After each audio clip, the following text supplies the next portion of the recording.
మ్యాచ్ని ఫినిష్ చేయాల్సినటువంటి తప్పనిసరి పరిస్థితి కనపడుతుంది.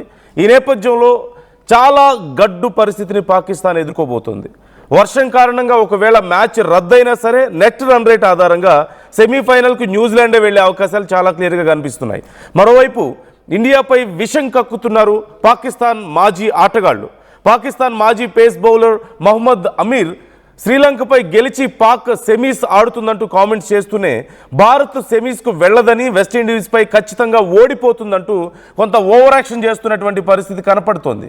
భారత్ వరుసగా విజయకేతనం ఎగురవేస్తుంది. ఒక్క మ్యాచ్ తప్ప అన్ని వరుసగా గెలుస్తూ వస్తున్న నేపథ్యంలో పాకిస్తాన్ స్ట్రైక్ రేట్కి భారత్ స్ట్రైక్ రేట్కి ఉన్న తేడాను గమనించి కూడా పాకిస్తాన్ మాజీ ఆటగాళ్లు మాట్లాడుతున్న మాటలు చూస్తుంటే భారత్ మీద ఏ స్థాయిలో విషం కక్కుతున్నారు అనేది చాలా క్లియర్గా అర్థమవుతోంది.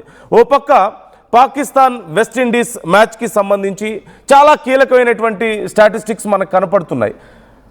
ఓవరాల్ మ్యాచెస్లో వెస్టిండీస్తో పోలిస్తే భారత్ చాలా మంచి స్ట్రైక్ రేట్ చూపించింది.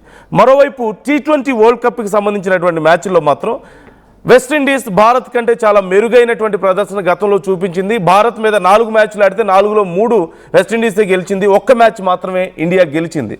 సో ఓవరాల్గా రేషియో చూస్తే ఖచ్చితంగా భారత్కి మంచి స్కోప్ కనిపిస్తోంది.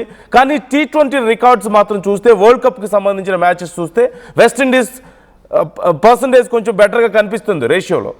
మరోవైపు పాకిస్తాన్కి సంబంధించి ఇప్పుడు పాకిస్తాన్ ఈ మ్యాచ్ గెలిస్తే తప్ప కేవలం గెలవడం సరిపోదు, 60 స్కోర్ కంటే ఎక్కువ తేడాతో గెలవాలి. లేదా ఒకవేళ గనక